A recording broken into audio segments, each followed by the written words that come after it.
Welcome to the Rim Break Rodeo. We hope this video helps.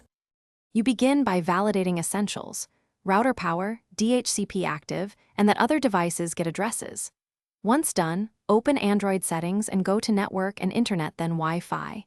You must long press the problem network, choose Modify Network, and then show Advanced Options so you can access IP settings.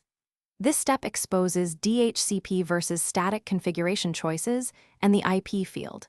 Pay attention because you're about to change addressing. Incorrect values break connectivity immediately. You switch the IP settings. Leave DHCP if network should assign addresses, or change to static when you need a fixed IP. When using static, enter a valid IP within the router subnet, the correct gateway, usually the router IP, and the network prefix link such as 24 for a 255, 255, 255, 0 mask.